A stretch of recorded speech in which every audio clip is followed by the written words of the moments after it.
I am very pleased today to be joined by my very good friend, Maria Shriver, who is an exceptional person in more ways than one. I always tell people when they ask me, who are the most exceptional people you've met in your career? Maria is always at the top of my list. One of the, I always say, 10 smartest people, hands down, I've ever met.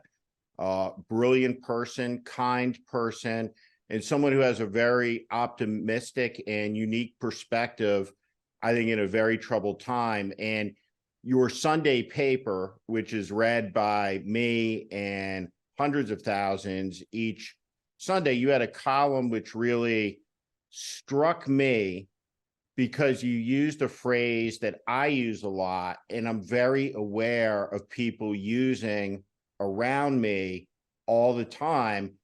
And it was not a phrase that I have any consciousness really of living with, thinking about, even 5 years ago or 10 years ago. And it's not colloquial to my childhood, to my region. And the phrase is, it's a lot. And the notion of your piece is that there are all over America people dealing with a multitude of difficult issues, and that there's this consensus in so many people around it's a lot. What does that mean? It's a lot. Okay, well, before I answer that, Steve, let me just say first, I'm happy to be here, but I want to know who the other 9 people are on the 10 that you said I'm one of the 10 smartest people. So who are the other 9? I want to I know. would say I will tell you the people I always say that just immediately as I flesh this out, because I've met a lot of people in my career and in life. You are hands down on that list. I put the Chief Justice, John Roberts, is immediately, kind of comes to mind on that list. And there are a handful of other people. But I'm smart. I'm not on the list, Maria, but I'm smart enough not to try to name that list of people, particularly in front of one of the 10 people.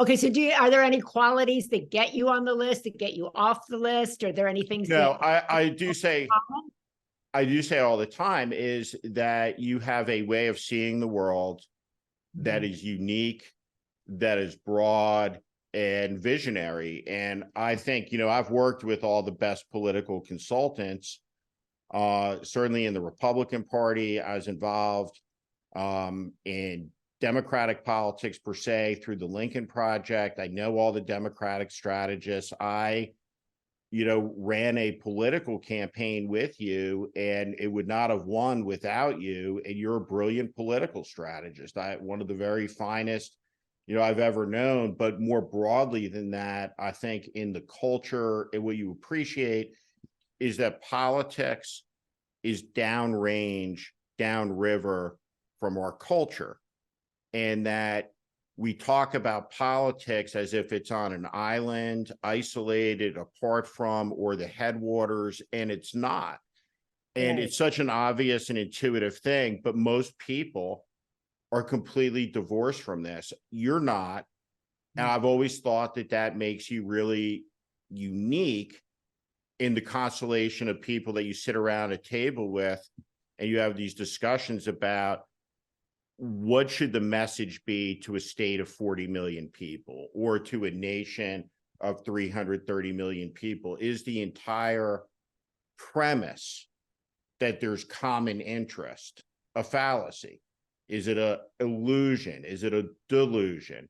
And I think that the ability to find common interest through a set of values without anger, rancor, or judgmentalism is an exceptional skill. And for example, when you were first lady in California, your women's conferences were these enormous events, overflowing, tens of thousands of people wanting to go to these. And it was because you were able to inspire. And it's a rare quality to see any person you know do that, but to see a friend do it up close, it's a real part of something that I have a lot of gratitude for in my life. Well, thank you, Steve. And well, as you well know, I grew up in a political family. And so I was always had my ear to the ground about politics, and then went into journalism. And so covered politics from a different point of view. But I've always felt that there actually is a lot that brings us together, that we do have in common. And I've spent a lot of time talking about the American family, about women in particular, women who work, women who provide, women who take care of aging parents, women who are parenting. How does the work structure, how does government deal with that? How do workplaces deal with that? How do we talk about this whole part of the population in a different way than we'd been talking about it in the past? That's something that was very important to me as First Lady of California, because California has more women in it than any other state. And there's California sirens, but more women business owners, more women who are providing, partnering. And certainly as an Alzheimer's advocate, I've seen millions of people in the caregiving space that cuts across gender as well. And I see a lot of issues that I don't think a lot of political leaders are talking about. I don't see a lot of political leaders talking about the caregiving crisis in our country today. And I think that's something that brings people of all political parties together, all walks of life together, because everybody's dealing with how do we care for aging parents? How do we, what is our character around that? What are our values around that? How do we raise up a generation that wants to care for aging parents? So I think there are a lot of things that we do have in common, that where politics is not in the conversation, but is a means by how we can make the conversation better. So at my dinner table, there are people of different political persuasions who talk about gun reform, who talk about immigration, who talk about caregiving, who talk about child rearing, who talk about flexible work hours, who talk about wanting to learn how to converse in a calm, compassionate way, who talk about having a lot on their plate, but also wanting to be the kinds of people that bring about change in a positive way in our country. And I think people, from what I've been able to kind of hear in the zeitgeist, is people want leaders that raise them up, that point to where we're going in an aspirational way, that use language that brings people together, that's realistic, but that's not about just attacking one another, but that's about finding things that we have in common. And I do believe we have so much more in common than we're led to believe. Why do you think there's such a polarization in the culture, in so many incentives towards division as opposed to unity, when one is obviously so much better than the other, right, for the future of our children, our grandchildren? I was always struck by John Lewis. He said, no matter what ship we arrived on in this country, how we got here, and he was the descendant of African slaves, we're all in the same boat now. Mm-hmm. How do you think about that? Well, I think a lot of people don't feel we're in the same boat. They think like, well, what boat is that? And I'm not in the same boat as John Lewis, and I'm not in the same boat as Maria Shriver or Steve Schmidt. And then I think when you kind of one thing I've learned through therapy is to ask people, okay, well, tell me more about why you feel like that. And then to keep going beneath the layer of the conversation. And then I find that when we get below all of that, people go, oh, I didn't realize that we actually kind of are in the same boat. But I think kind of backing up how we got where we are is a long story. I think the media has played a role in that. I think politics has always been about the fight. It has been negative. It has been, ugly in many ways for a really long time. And I think that's what, when people think about politics, they think about that. They think about people yelling at each other, attacking each other, negative ops about each other. They think about how to attack the other person, how to put them in the worst possible light. And I think we've got to change that. I think, political strategists have to be a part of changing that. Media people have to be a part of changing that. I think social media has played a role in letting the negativity rise to the top, people talking to each other on social media in ways that you would never talk to a person at a, dining room table. You'd be put in a timeout. And I grew up at a table when people sat at the table with different political parties. My mother was a big pro-lifer. She brought people to the table who worked in Republican politics. She was an avid Democrat. My dad was very religious. They had people from all different faiths, all different genders, all different skin colors at the table. And people were respectful the way they spoke to one another. There was never name calling. It was just unheard of to have the kind of dialogue that we see now on social media at the table or in the conversation. So I sound kind of old fashioned saying that people were better mannered or that they spoke in a different way to one another. And I think we can get back to that place. I think that starts in our own homes. I think that starts by how the media that we consume, how we behave on social media ourselves. And I think it goes out from there. It's a much deeper conversation. I know the algorithm rewards the kind of negativity and all of that, but I do think that people feel, coming back to your original question, look, I've got a lot on my plate. I'm taking care of aging parents. I'm going through my savings, taking care of aging parents. I myself have some health challenges. My kids may have health challenges. I may be dealing with mental health struggles there. I'm dealing with maybe 1 or 2 jobs. Maybe my husband or myself is out of work. There's a lot going on, and people aren't brought up. They don't feel hopeful when they turn on the news or when they turn on social media. So how do we get people who are dealing with a lot, who feel despondent, who feel hopeless, who feel really, I think, unseen, uncared for, and undervalued? And that's certainly been a large part of the conversations I've had with women over many decades. And I think, how do we let people know that they are seen, that they are valued, that they're worth it, that they're cared for? These are very, I think, humanistic conversations, and that we understand that they're dealing with a lot. And the role of government is to help them feel that it's going to be okay, that they are seen, that their future will be better, that there are people in there of both parties who want to work to help them. I don't think that's the feeling in our country today.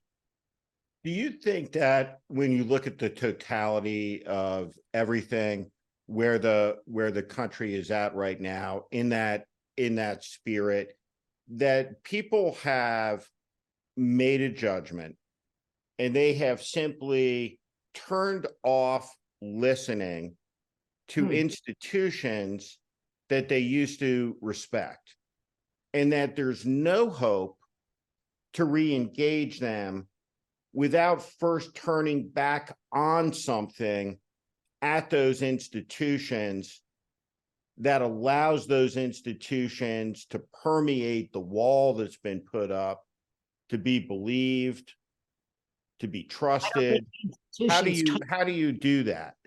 I think that is up to us. We get the government that we deserve, right? That we bring in. I don't think institutions talk. People raise people up. People engage in conversations with a certain tone. I grew up there wasn't a fight that I didn't want to jump into. I had 4 brothers. I came from a boisterous Irish Catholic, very competitive family. You threw up a fight, I'm all in. Today, I kind of step back and I try to listen in a different way. I try to understand in a different way. I don't come into the conversation with like my dukes up. I come in trying to understand. I come in without, trying to demonize the other. I come in trying not to think of a person as the other. And I think if we all, not, that I'm doing it the right way, but I do get different answers. I do get to a different place when I listen more attentively to people, when I'm more considerate of where they've come from and where they're going. And I think that I can hear people differently when they're not screaming at me, and when they're not yelling, and when they're not just telling me how terrible everything is. I think, look at universally, people are concerned about the economy. They always have been, right? They want to be able to provide for their families. They want to be able to send their kids to school. They want to be able to send their kids to a safe school, right? The economy is important. I think democracy is important. I just came back from the International Special Olympics. There were 180 countries in Berlin. And I talked over a period of a week to people from all different countries. And the universal thing was like, you guys, you in America, come on, you've got to stay this beacon of hope. You're the democracy we look to. You've got to get it together. You've got to be able to shine the light. You've got to be able to rise above the noise. You're going to be okay, right? There's this like hope that we can continue to stand for what we've always stood for. So I think our democracy is certainly very important, and it's part of our identity, right? And it's a great part of our identity. So people, I think, you know, when you talk about what unites us, I think who doesn't want to send their child to a safe school? Who doesn't want to be able to provide for their family? Who doesn't want to be able to take care of their parents, right? And without going broke themselves, right? Who doesn't want to work for somebody that's flexible with their, you know, the challenges they have in the workplace? There's a big thing of mine, you know, kind of to talk about flexible hours, flexible work time for women, you know, who are raising kids. Who doesn't benefit from having family leave? There's so many things that we have in common.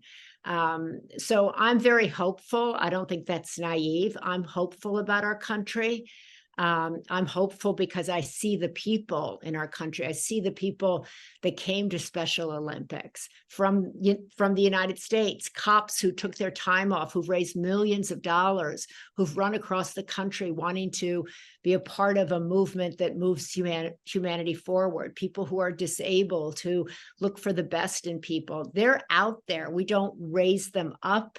And one of the goals of the Sunday paper, which reaches millions of people every week, and it's doing the best it has ever done, is because people want something that raises them up. People tell me, I've turned off the news. I come to the Sunday paper because I want to live my life above the noise.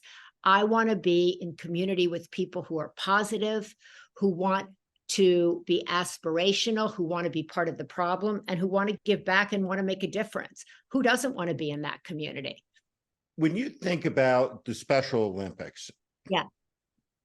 let's talk about it for a minute. How did it come to be? It came to be because, well, it came to be in our backyard. My mother had a sister with In your backyard.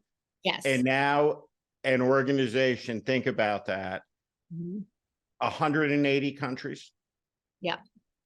And not only is it an athletic program in 180 countries, built by volunteers, mind you, it also has a huge healthcare component to it. So in Berlin, for example, you saw, you know, hundreds and hundreds of doctors volunteering their time to come and see Special Olympic athletes who had never seen a doctor. You saw dentists from all over the world taking their vacation time to come and look at an athlete's mouth. Many of the athletes had never been to a dentist, had never been to somebody who checked their hearing, had never been to somebody who gave them a pair of glasses. So now Special Olympics is not only the largest organization for people with intellectual disabilities in the world as a sports organization, but also as a healthcare organization as well.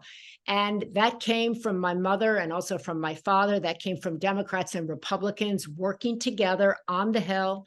That came from people who were interested in making sure people with intellectual disabilities could access housing, school programs, medical programs.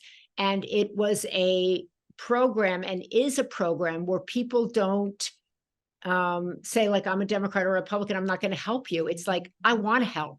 I want to be a part of this. It lifts people up, count me in, all over the world. So that tells me my dad started Special Olympics. I mean, my dad started the Peace Corps, same concept. People want to serve. Peace Corps can't handle all the people who want to be of service today, who want to go out and want to do better. There are thousands and millions of people like this all over the world, but we don't talk enough about them. They don't make the news. How important is service and purpose towards the achievement of happiness?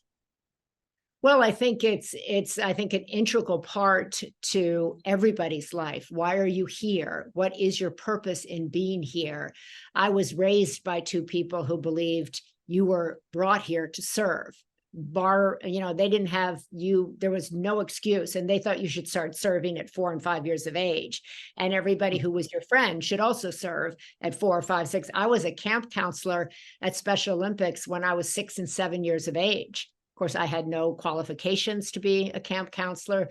The camp was older than I was, but my mother put me to work at 5 and 6 years of age because she believed that no matter the age, we all can make a difference. So I think that when you look at people who will tell you that they're happy in their life, they will talk about having some kind of spiritual life. They will talk about having a life of purpose, a life of mission, a life of meaning.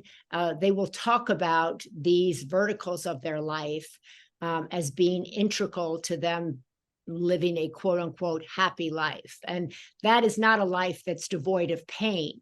That is not a life devoid of grief or sorrow. That's something I've come to understand, that a meaningful life or an authentic life or a happy life involves those other things as well. It involves sorrow. It involves incredible sadness. It involves failure. It involves being on your back and thinking you're not going to make it. And it involves joy and it involves meaning. I don't think we talk about that enough, actually, that our lives are a mixture of all of those emotions and those experiences, so that when you get to my age or older than me, you will, as I say to my kids, you're going to have times when the what hits the fan. What do you have inside you that will help you get through those moments? Do you have friends who will walk alongside you, who will get in the foxhole with you? Do you have a relationship with a higher power? Do you have something to get up for in the morning? I think all of these things are important in our kind of long life, if we're lucky enough to have one. I think what resonates for me when I listen to you say that is, you can read when you're younger, there's a time for all things under heaven, Yeah. but then you experience those things. Yeah. Reading about them and experiencing them, and the consciousness of being in the middle of them, times of testing, times of real grief and sadness, that you think there's no way out from, and there is. Talk about resiliency as a quality that's necessary in life, that's going to be called on over and over again. How important is that? Well, I think it's critical. I think, as I try to say to my kids, no one has a life devoid of pain. No one has a life devoid of suffering. And therefore, how do we, handle those moments? And do we have what's within us? Do we have the intestinal or internal fortitude to keep going when our back is up against the wall? So you may lose a job, you may get divorced, you may find yourself, you may lose a child. There's all of these. I saw that you talked to Fred Gutenberg, who lost a child, who found himself, I'm sure, and continues to find himself in, depths of despair, depths of depression, depths of not wanting to go on.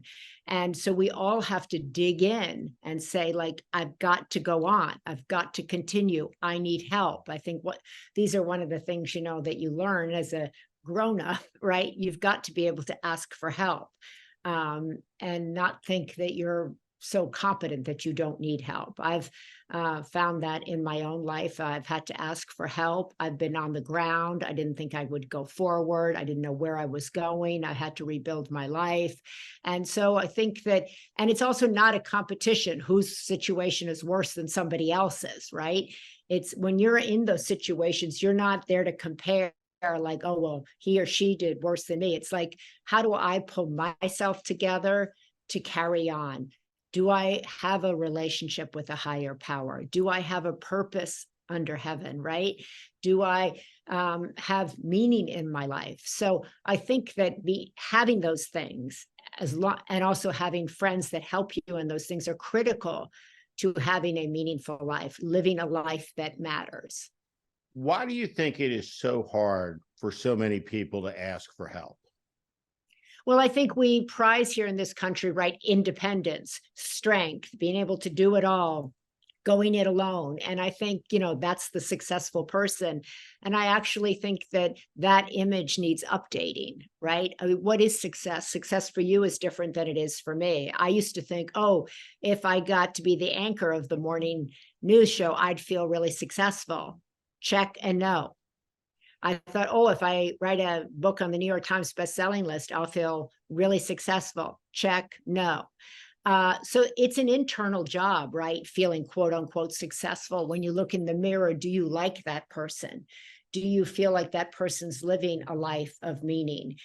For much of my life, I was raised in a family that if you weren't running for president, like sit down, right? If you weren't going to go out there and change the world at the level that the other people in my family had done it, like move to the back of the room.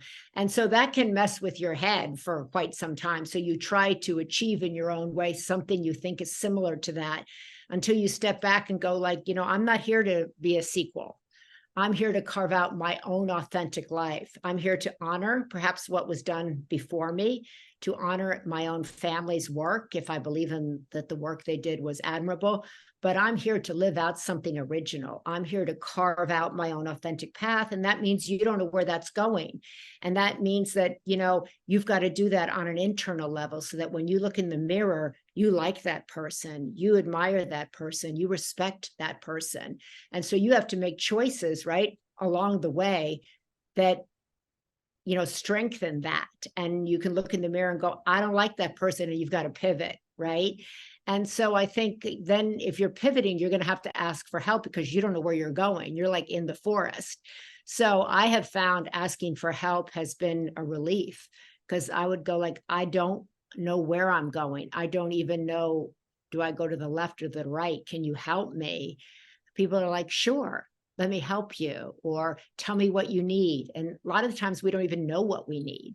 We just maybe need somebody to listen to us or to walk alongside us, shoulder to shoulder, and say nothing. We just need support. Sometimes when people say like, what do you need? We go like, I don't know. And then when someone says that to me, I go, let's just walk. Let's just walk. And I think that's why sometimes when people I find are like like if I have a kid who's like yelling at me or something, I'm like, what is this about? It's about what I just told you. I'm like, no, it's not. Let's sit back and like, what's underneath it here? Tell me more. Why are you mad? I don't ever have a parking space here. I never had a parking space. You never validated me. I'm like, okay, let's talk about that as opposed to you can't get in the garage.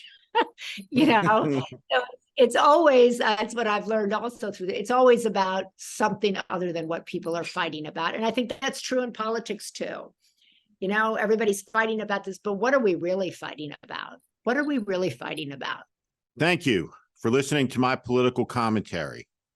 If you like what you heard today, please also consider subscribing to The Warning, daily newsletter on Substack.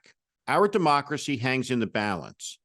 The 2024 presidential election is the most consequential in America's history. It's not hyperbole, it's a fact. That is why the mission of The Warning with Steve Schmidt is to help readers orient to the currents that are shaping our times and the unseen forces driving politics that are very rarely discussed on cable news. Please sign up at Steve Schmidt, SteveSchmidt.substack.com. Again, SteveSchmidt.substack.com, or at the link in the show notes section below. Thank you to each and every one of you for listening and watching. For people who know you, at the core of your identity is Maria the mom. And you've talked about your table, and as someone who's been to your table, that's an important place for you. People gather there, they eat there, they laugh there, they discuss, they debate things there. And at a table, you raised two daughters and two sons. Hmm. And so you have a perspective on both daughters and sons. There's a lot of talk about a crisis in our men in Hmm. America. Mhm. There is a massive suicide epidemic Right, amongst middle-aged men, right. which apparently is classified information against the coverage it receives, generally speaking, in the news media. What is going on? How do you have a healthy society with so many men who feel displaced and broken? And it's about to get a lot worse very fast at this advent of the age of artificial intelligence, where, for example, I just said to my daughter, 20 years old, going into sophomore year of college, whatever it is you're going to do, and she loves the music business, Mm. I urge you to do that, because no one's going to pay tickets to go see the robots sing the song. Mhm. And you're going to need to have jobs that have some human connection. And Mm. so many men who drive, who build, who do things, um, who don't view themselves as disposable, are treated as disposable in a society at the edge of change. What do we do about that? Well, I think we have to talk about it. I think we have to assure, whether it's men, women, transgender people, gay people, you name it, that no one is disposable. I think we started that place. I think people feel it comes back to, I think so many people feel invisible, in our culture, in our society, in their lives. So many people have not been brought up with love, have not been brought up at the dinner table. I can't tell you the number of people who come to my table and say, I have never been to a table like this. I don't have family dinners like this. I did not grow up like this. I've never had this. And from all walks of life, I hear that almost every week, to the tune of like, it's take your breath away. So I think we have to, I've tried to do several stories in the Sunday paper. And at first people are like, why are we doing men? What is that? Men had their moment. I'm like, men are human beings. I have two boys. I have four brothers. I love men, right? And so I don't see women's empowerment as something that doesn't involve men. I see the table. I want men. I want gay people. I want straight people. I want Black, white, Latino, Asian, you name it, Native American at my table. That's an inclusive table. That's the kind of leadership, emotional and strong, that I think we all want. We want that from men and we want that from women. So I think, Lena, I think just since we first talked about the men and boys, there's a lot more news now about what has happened to men, about the deaths of despair, the depression amongst young boys and men, the lack of the role of fathers, the amount of families being raised today by single mothers. Where do men get their role models, coaches? Why there are so many female teachers? How do we get more men to teach so that young boys who come into school see right away a man who's also there as a teacher, right? Rites of passage. We don't have that in this country. Other cultures do. I have a nephew who's doing a lot of work in the rites of passage space for young men. Young men are in search of mentors. They are in search of role models. We talk a lot at my table about what does it mean to be a good man? What does it mean to be a successful man today? And there's a lot of different conversations going on in that, around that. What is a good man today? And somebody will say, well, my mom may tell me this, my dad may tell me that, society tells me this. There's no clear, I think, answer to that question that young boys in particular can land on. There's a lot of fear. I have a lot of 20-something-year-old boys at my table who are like, I'm not going to be able to afford to raise a family. I don't have a job that will allow me to buy a house like my father or my grandfather. So I think this is a multi-layered conversation that talks about, how do we treat the opposite sex? What is success? What kind of a person is standing in front of you, and therefore what kind of a future do they have? The role of vocational training versus, just regular college, honoring and valuing people that deserve our honor and valuing. They don't get it just because of the sex they are, but about the human being that they are. And so I think that we need to kind of openly talk about that conversation. Richard Reeves was over at my house with our good friend Tim Ryan, and we were talking about this very subject. And he's going to start an institute for boys and men. And he was saying how fraught and how complicated this subject is for women and for men, and that many people who are having it are speaking exclusively to women, and that some men are having it talking exclusively to men and saying certain things that women might not agree with. So I think kind of bringing it out into the open, recognizing we have an issue, we have a problem, whether it's deaths of despair, whether it's addiction, whether it's porn, whether it's video games, whatever it is, let's bring people to the table. Let's say we have an issue, we have a problem. And what is the road forward for young men, for middle-aged men, for older men? And how can we, all the different sexes, come together to realize that having that conversation should not be fraught with like, you can't help them because they didn't help us, and how we can get to a calm place and saying, well, if women are doing well, is it not okay for men also to do well, and vice versa? There is a online influencer who's been charged with human trafficking and all manner of criminal offenses named Andrew Tate, huge presence online. And what do you say to a young man out there? What's the advice to the parents where the way that I talk to my son about it is very directly, like a New Jersey dad would, right? Even though I don't live there. A guy can talk to a son about Andrew Tate differently than I can talk to my right. son about. I say that guy's a shithead. He's a scumbag. Don't be like him. I think there's an absence of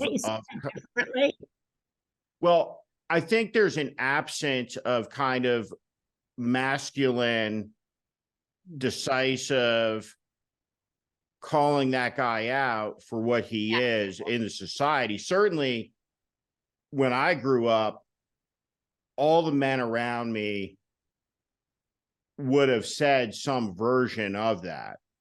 Yeah. But what is the more soulful expression of that, right, to men, right, from the way you see the world, to reject, right, the toxic, misogynistic sewer that has sprung up in response to, I suspect, the Me Too movement and emphasis on women's empowerment over these last couple of years. Anytime there's progress, there will always be a backlash. You have alienated young men who hear these messages filled with grievance, filled with anger, filled with cynicism, filled with resentment, filled with an entitlement, right, to take, right, because you're aggrieved. What do you want to say to young men who kind of hear that siren song, right, that says society has taken all of this from you, which is what Andrew Tate says, and you're entitled to these things, which is never true and was never true, and stews grievance and anger? What is the answer to that? it seems to me there has to be some articulation of better that's values based. And it's very hard to articulate better that's values based in a society that won't let you talk about values. I don't know. I see a lot of young men at my table. They're not talking about Andrew Tate. So, and I'm not talking about him either. And I don't think a young man probably would come to me about him anyway. He'd Or probably a go, Tucker Carlson, or a yeah. Ben I, Shapiro, I try to or talk. I try to any talk to of the a young men that I know about the positive role models that are around them. I think many young men really admire their fathers if they have a father in their life. They admire their coaches. They admire their teachers.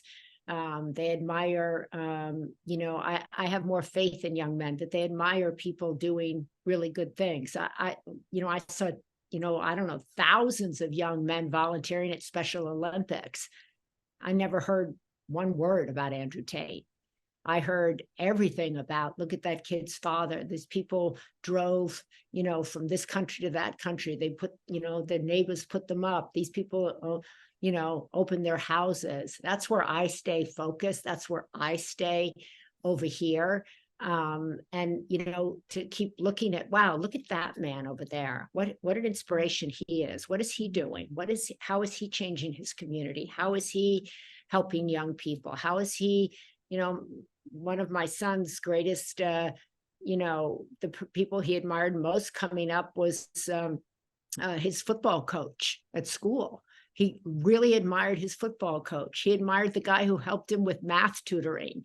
He admired a guy who taught him how to swim, who took him surfing on the weekend. These were the men that he was talking about trying to spend time with. He talked about guys who worked as camp counselors.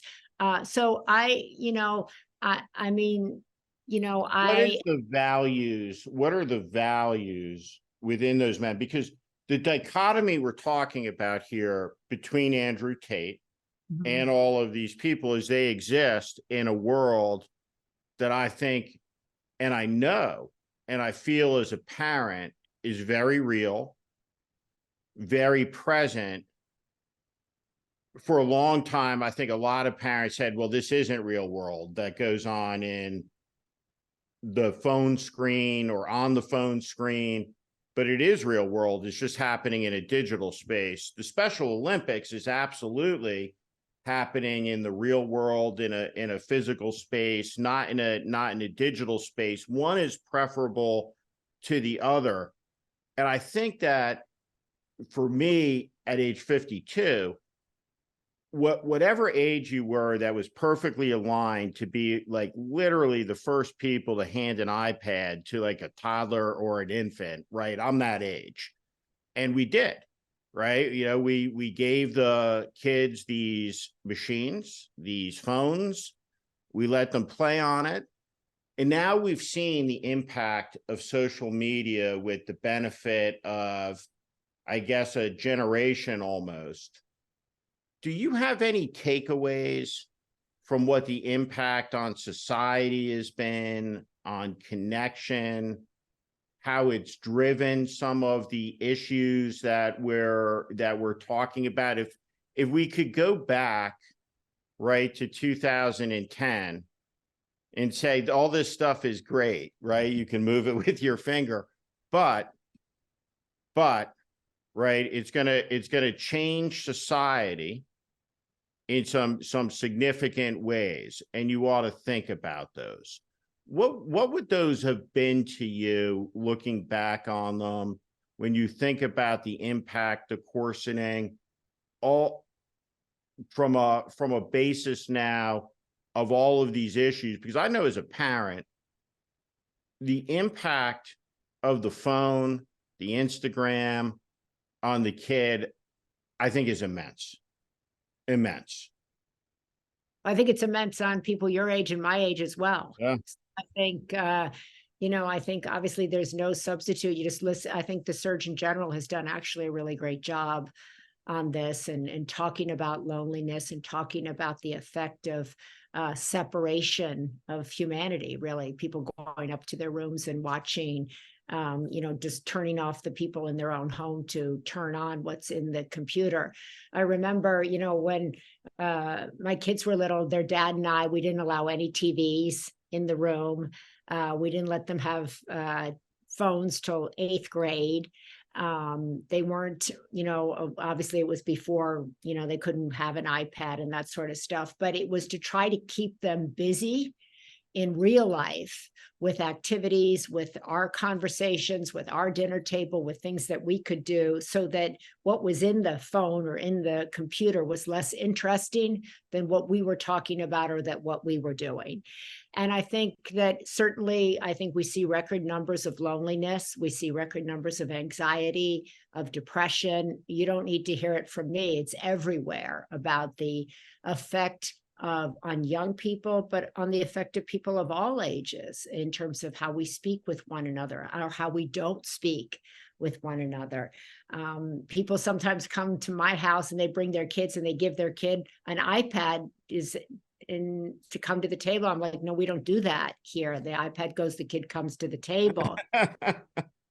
Like, and the kid, loves it, so I think it's, and I think parents are pressed, right? They don't have the time. People are all doing the best they can.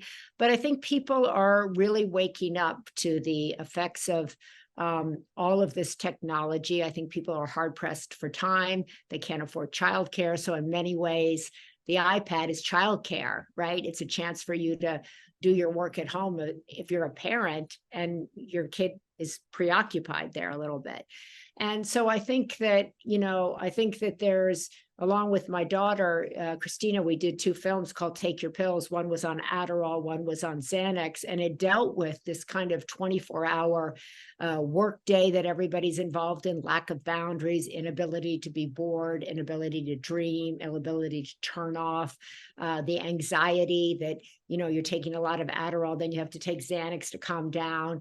I talk to a lot of people who are turning off social media, who are stepping away, who are trying to investigate, is there another way of living? I think COVID started a lot of that. People moved out of cities. People started to look at work in a different way. They started to look at, what is my life like?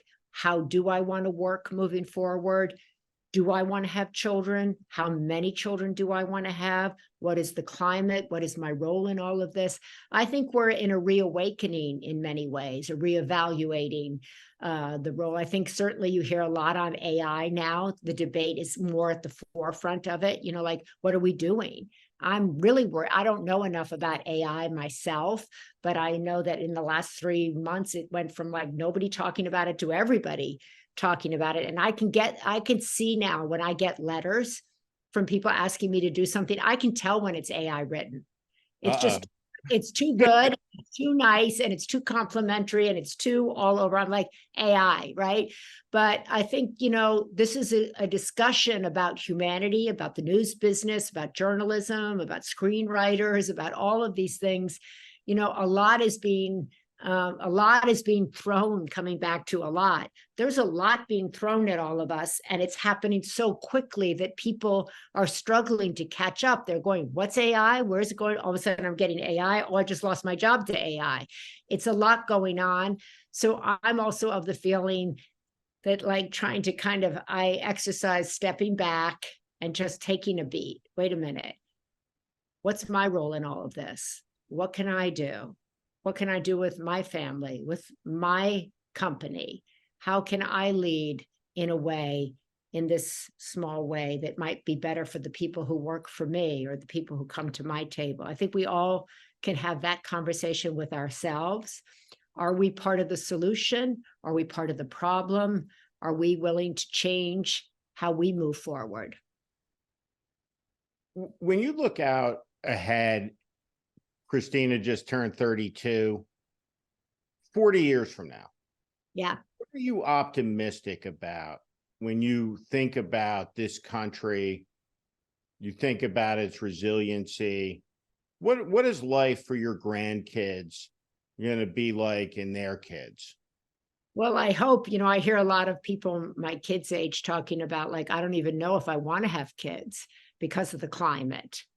I don't even know if I can bring a child into this world. And that to me is a really sobering conversation to listen to young people in their 20s and 30s having that conversation. They're talking about what? Yeah, they're talking about like the planet's going to burn us all alive, right? They're talking about, I don't know if I want to bring a child in here. I don't know if I can ever own a home. I don't know if I'm going to be able to work as long as you have worked, mommy. I don't know what's happening to the world. I don't know if America will be America, 20 years, 30 years from now. These conversations were not the conversations that I grew up with. I grew up with, we're the greatest country on earth. Everybody looks to America. You can achieve anything in America. I grew up with a very aspirational conversation. We can do better for everybody in America. People can do better. It was very positive. Now people are like, oh my God, we're going to, disintegrate. So I think I think it's a hard time to be a young person. It's a hard time to think about like getting married. It's a hard time to think about, do I want to have children? Do I, when I look at my grandchildren, I'm like, what is their life going to look like 20, 30 years from now? I'm hopeful, but it's sobering. And I think I think we're all going to have to play some role in steering this ship back into the center a little bit. I think we're all going to have to kind of bend and compromise. That's the other thing that I grew up with. Compromise was not a dirty word. Compromise was viewed as something that leaders did.